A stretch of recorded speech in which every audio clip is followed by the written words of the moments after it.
exercises here by myself, and it seems to get better. But then, I walked out this morning to take the dog out, and as I'm walking across the lawn, it was like, whoa. So, it's a pain in the ass. Fucking pain in the ass. It's a good thing I have a job where I can kind of sit here and just kind of look at a screen. And although if I'm going to look at my copy sheet, I don't think I can move my head too fast. But that's what I'm doing. Drink some apple juice. Apple juice. It's, it's terrible. And the doctor was like, I don't like giving prescriptions out for this because it's, prescriptions are good for old ladies that are in retirement communities. And because they're not moving around a lot.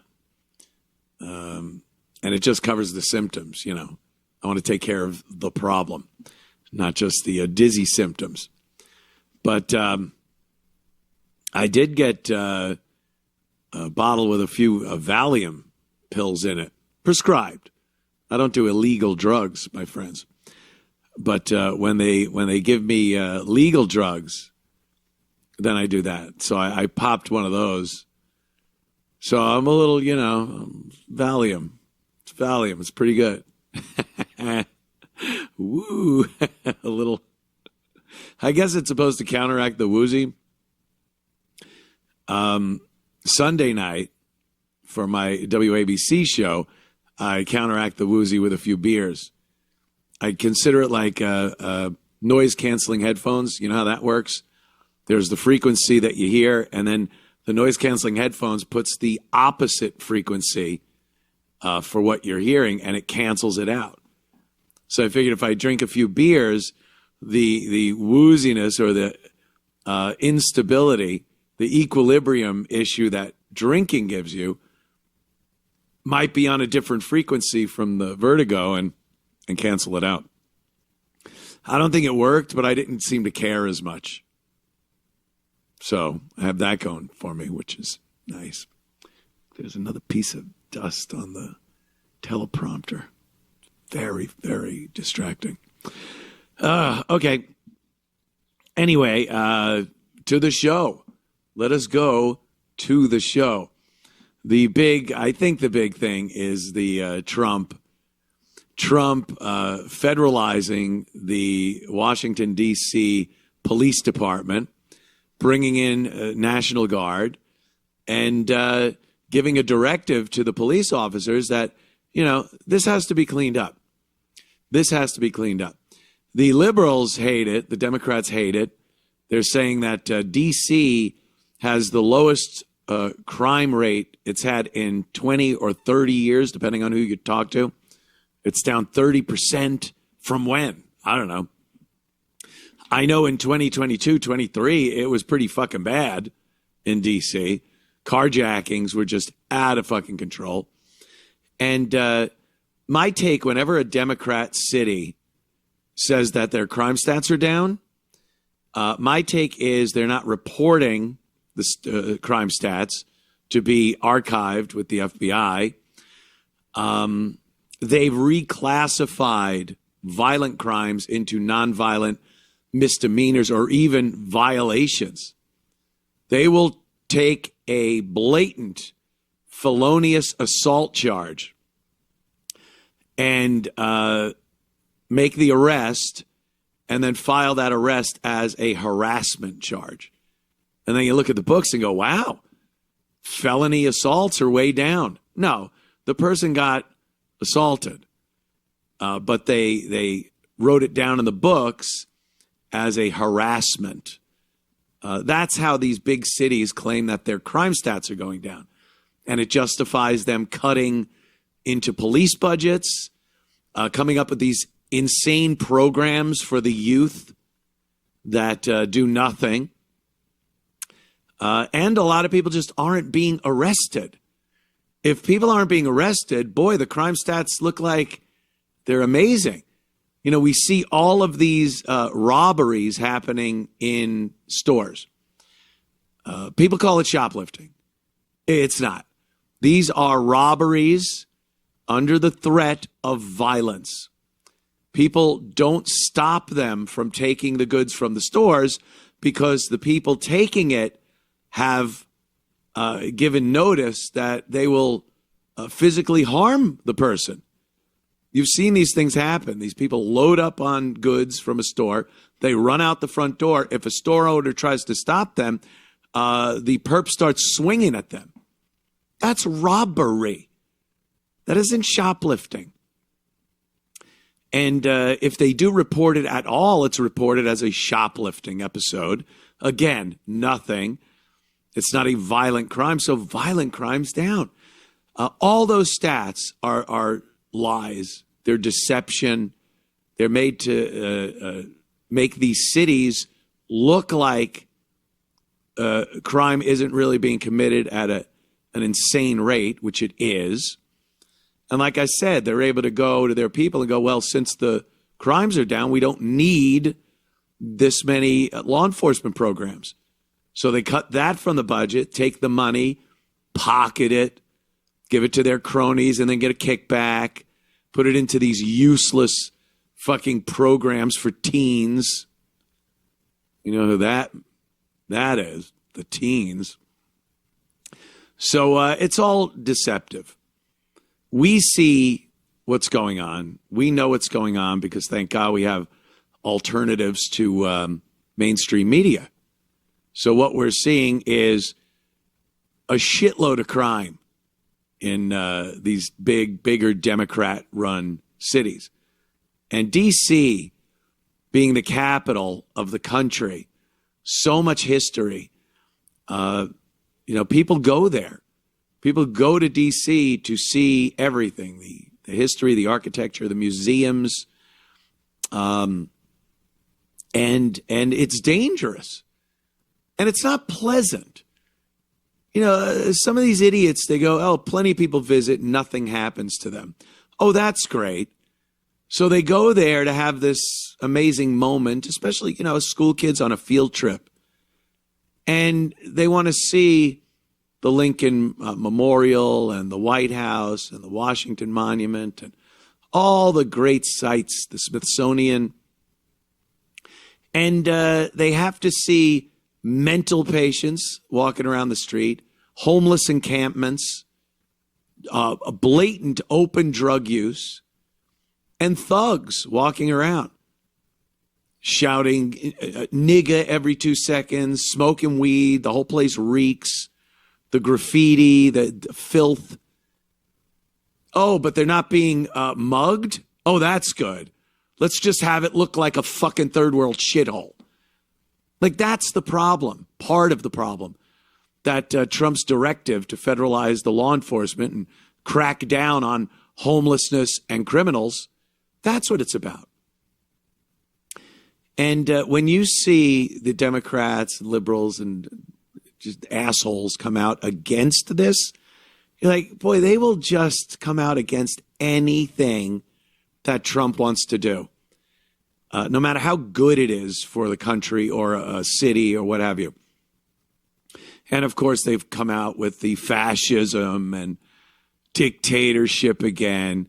This is well within, believe me, if it wasn't well within the law that Trump could do this, they'd be stopping it immediately, like everything else. Even other things that are within the law, they try to stop. So, but this is something that the president has available to him if Washington, D.C. in particular, gets out of hand. Law enforcement isn't doing their job. The police chief in D.C., of course, again, a DEI black woman.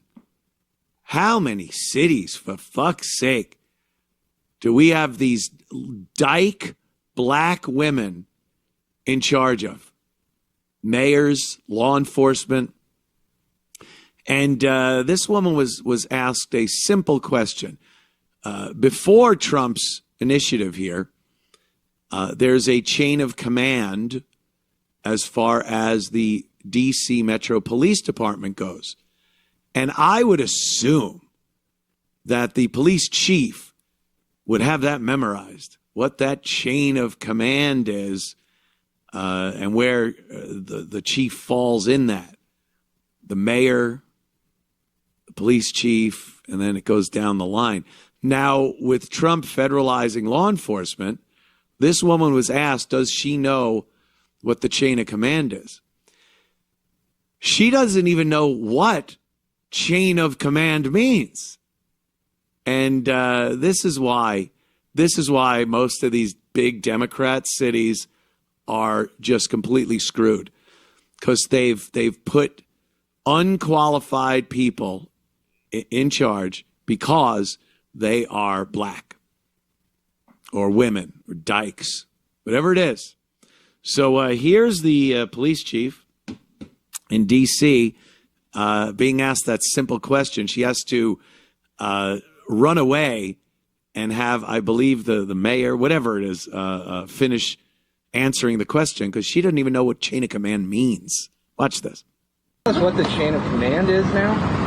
What does that mean? Well, is it Pam Bondi speaking to the mayor, speaking to you, or how does this work? So the executive order is clear. The president has requested MPD services, and our home rule charter outlines the process. The president designated Attorney General Bondi as his proxy to request services through me.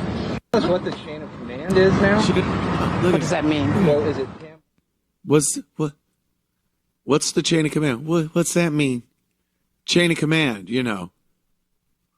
The chain of command. I ain't talking about no chains. What you mean, like slave chains? And all you saw there were three black women. They're in charge? I'm sorry it sounds racist. I'm sorry it's not this feel-good fucking the way it should be, way it's, imagined like unicorns and dragons. But black women in positions of leadership are not very competent, not very effective. This isn't just coming out of my ass. I have seen too many instances where they just are incompetent. Mayor Bass in Los Angeles, another one. Letitia James, the Attorney General in New York, who ran on the platform that she is going to get Donald Trump. No proof that he had done anything. There wasn't even an inkling of any crime that the Attorney General should be looking into as far as Donald Trump went. But she said, I am going to get Donald Trump if you elect me Attorney General. That isn't how it works. You need reasons to have enough evidence to set up a grand jury to get an indictment. That's how it works. You don't just go elect me and I'll find fucking something. Again, because of this black thing, this incompetence issue, and this emotion factor. They work on pure, unbridled, irrational emotion. And when something is told to them that is pure common sense, it's absolutely good for the people. If their mindset, agenda, and emotion doesn't agree with that, you could talk until you're blue in the fuck face.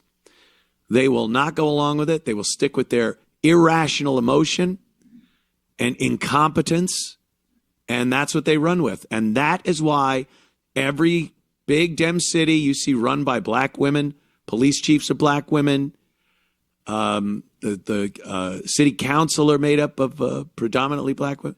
It's a clusterfuck. It is a clusterfuck. And this is the truth. This is how it is. Show me one city that is run by a black woman mayor, a black woman police chief, board of director, whatever it is, city council, that is running smoothly, that is low crime, economically doing well. Property values are up. Taxes are down. Show me. You can't. Don't even bother looking. Trust me on that one. So they're all pissed off. And already they've arrested a few people, black people. Look, D.C. crime, it's, teens, they say. They love calling the perps teens because that's the only thing they could say. Black teens would be a lot more accurate. They use words like brute. I love that. A brute assaulted somebody. A brute stabbed someone on the subway. Oh, okay. Brutes. We got to be honest. Politicians, the police, upper echelon, the brass, the bosses, they got to start being a little more honest and at least calling out that this is a predominantly, the vast majority of the people perpetrating violent crimes in these cities are young black people, not even just men. Young black women are a violent bunch, man. And it's got to start being addressed because that's the shame factor. That's which is important. That's the factor where people start looking and going, oh, yeah, why are they doing this? Now we could start the other questions. You got to break that ice and go, it's predominantly, like I said, vast majority black violent crime going on in these cities. Now that we've said that, now we can start asking some of the black leadership and why is that?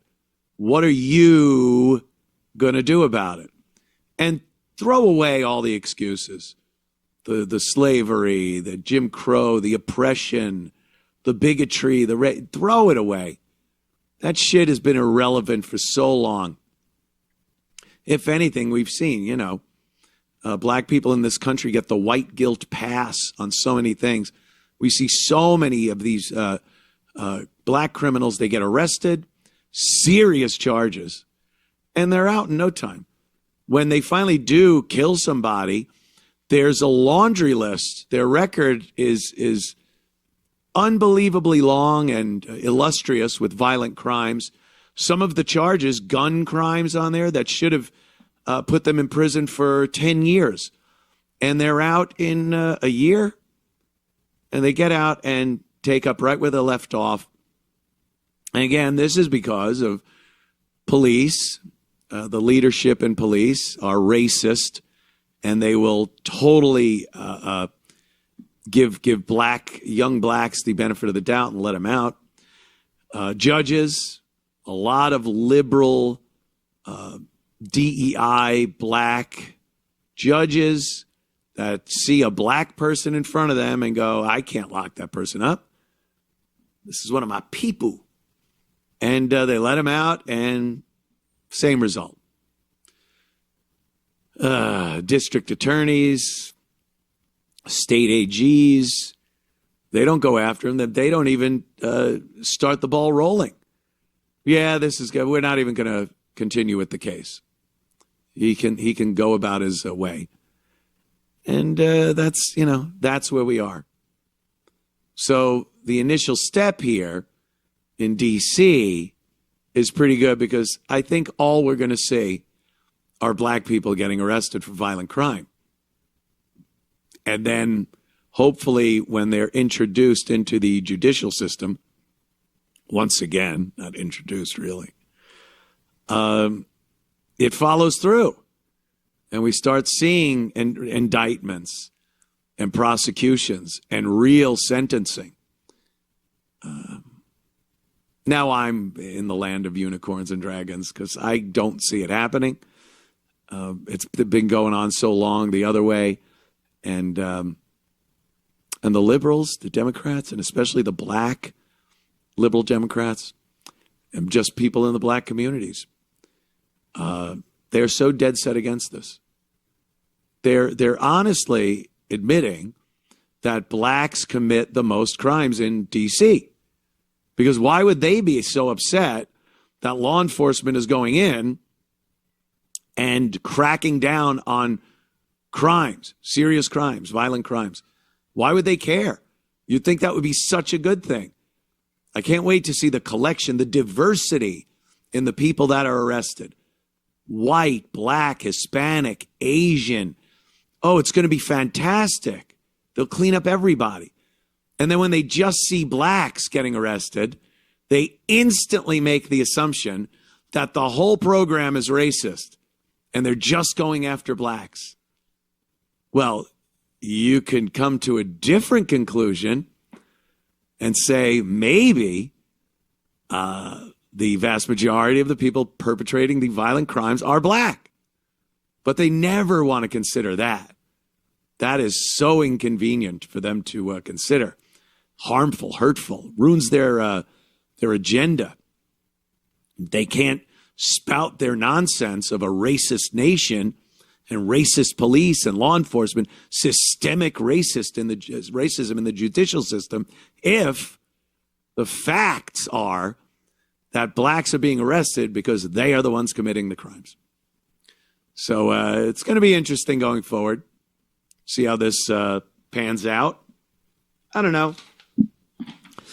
I hope.